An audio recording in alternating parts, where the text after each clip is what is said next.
Surprisingly, the answer is yes. Despite being the most obvious possible targets for treasure hunters, there are actually two pyramids that have yielded spectacular golden treasures. Even though they're incredible discoveries that beat all the odds, you've likely never heard of them, so here's the story of one. The first of the two pyramids I'll be talking about is actually one of the oldest in Egypt and contained the oldest collection of ancient Egyptian golden jewelry ever found. But it's more than just that. The story of its discovery is one of harrowing suspense, excitement, disappointment, ancient unsolved mysteries, and even death. It's the so-called Buried Pyramid, built by the shadowy 3rd Dynasty pharaoh Sekhemkhet. It lies just to the southwest of the very first Egyptian pyramid, the Step Pyramid, which belongs to Sekhemkhet's likely predecessor, Pharaoh Djoser. Sekhemkhet also built a step pyramid, but its base dimensions and its angle of incline suggest that it was planned to be much higher than Djoser's, at around 70 meters or 230 feet. But the reason it's called the Buried Pyramid is that it was never finished, and for most of its existence it's been buried beneath the desert.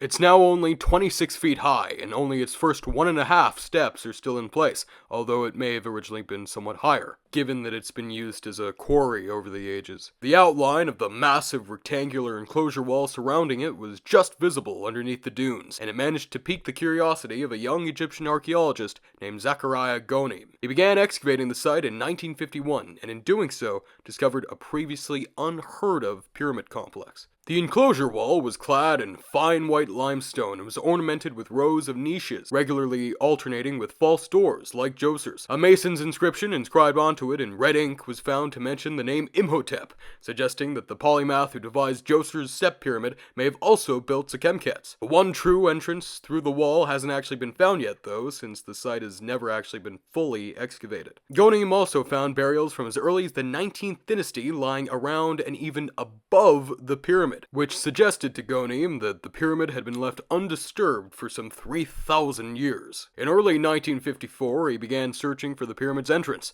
and he soon found it along the pyramid's northern face, in an enormous rectangular pit, and amazingly, it was still sealed. It was then opened on March 9th, 1954. The entrance opened into a long tunnel cut into the bedrock, but within 60 feet of it, Goneim encountered a wall of rubble 15 feet thick, extending from floor to ceiling. It was dropped through a vertical shaft in the ceiling. Clearing the rubble was perilous work, and a workman clearing the shaft died when the rubble beneath him gave way. Understandably, Goneim believed that no one had breached beyond this shaft since the pyramid had first been built, and near the shaft was the entrance to an unfinished set of galleries forming a U-shape around the pyramid. Over 130 long, narrow storage magazines sprout off from it, and they were filled to 2/3 of their height by more rubble. But surprisingly, this isn't where the gold turned up. It was found at the bottom of the corridor beyond the shaft, hidden under the floor, which was made of a soft but thick layer of clay. There were 21 gold bracelets and armlets, a gold wand, and a little golden box shaped like a shell, which might have originally contained rings or pearls. These treasures may have once sat within a wooden chest that had just rotted away. It's theorized that they once belonged to a lady in the king's household. There were also a whopping 700 stone vessels of all sorts, many deliberately smashed,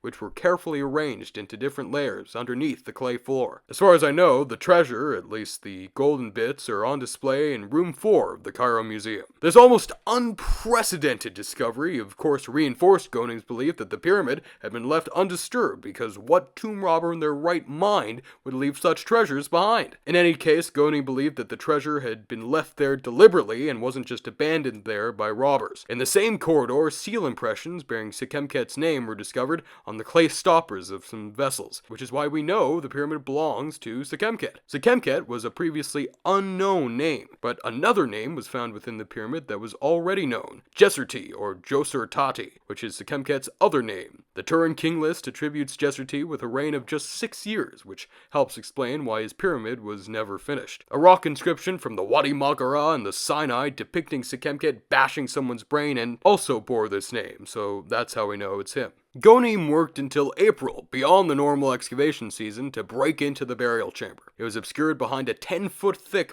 barrier of rubble, but on May 31st, 1954, he was finally able to enter the burial chamber, directly underneath the center of the pyramid. It was unfinished and roughly cut, but at its center lay a unique alabaster sarcophagus. It was made from a single block of stone, and unlike pretty much every other sarcophagus, it had a 500-pound sliding door at one end instead of a lid. And to Ghonaim's delight, it was still sealed with gypsum mortar. The remains of what was thought to be 2 wreaths also still lay on top of it, but they were actually just bits of decomposed wood. Curiously, damage caused to the sarcophagus by falling rocks had been repaired. Ghonaim was convinced that he discovered an intact royal burial, and his discovery created a huge media sensation. He invited all sorts of people to attend the opening of the sarcophagus. High government officials, reporters, film teams, and in the lead up to it as many as 60 journalists at a time could be found skulking around the burial chamber. Even Nasser himself came to take a look. On June 26th, the sarcophagus was finally opened,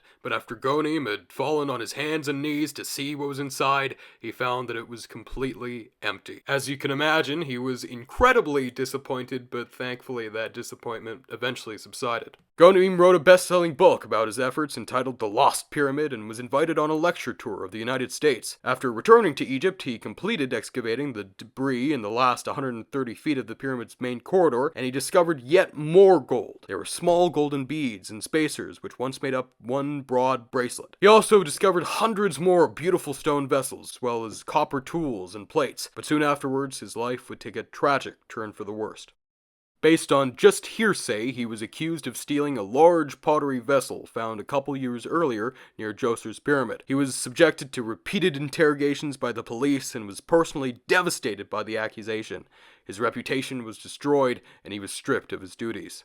His colleague and friend, Jean-Philippe Loyer, who had actually found the vessel in the first place, thought that it was just misplaced somewhere in the Cairo Museum, which has an enormous collection. So he patiently searched for the jar in order to vindicate his friend, and eventually he found it in 1959.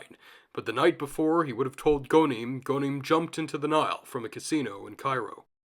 From 1963 to 1976, Loyer continued the excavations around Sekhemkhet's pyramid, and in 1967 he discovered a building known as the South Tomb, which is also present in Djoser's Step Pyramid complex. It's a destroyed mastaba measuring 16 by 32 meters. It also featured a descending corridor leading to a burial chamber and was interrupted by a shaft. In a simple widening of this main corridor near the burial chamber, the body of a 2 or 3-year-old boy was discovered among the fragments of a wooden sarcophagus. Even here, Loyer found thin fragments of gold leaf, which were stamped with a pattern imitating reed matting, along with animal bones and stone vases, all from the 3rd dynasty.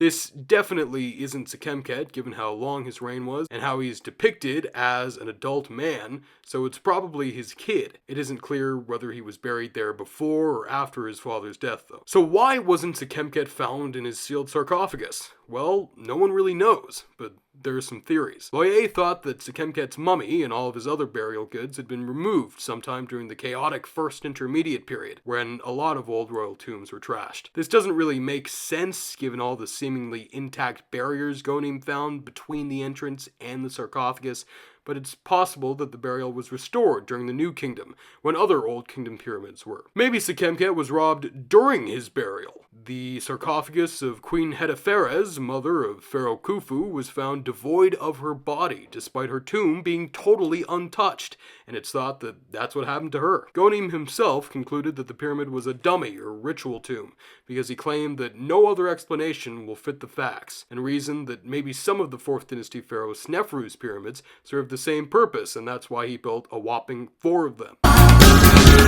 Many scholars agree that it was never used or even intended for Sekhemkhet's mummy, which may have originally been placed in the South Tomb or in another undiscovered tomb entirely. It's also possible that work on the pyramid stopped and the sarcophagus was left empty because Sekhemkhet suddenly died under circumstances that made it impossible to give him an orderly burial. Maybe he died somehow on a foreign expedition or drowned in the Nile, or maybe he was violently deposed, but that's all just conjecture. It's also possible that the unfinished pyramid complex was filled in to ritually end the work there, and Sekhemkhet's sudden death might be why. Well, we'll probably never know. Stay tuned, because next time I'll be talking about the only other time gold has ever been discovered within a pyramid. So, see ya.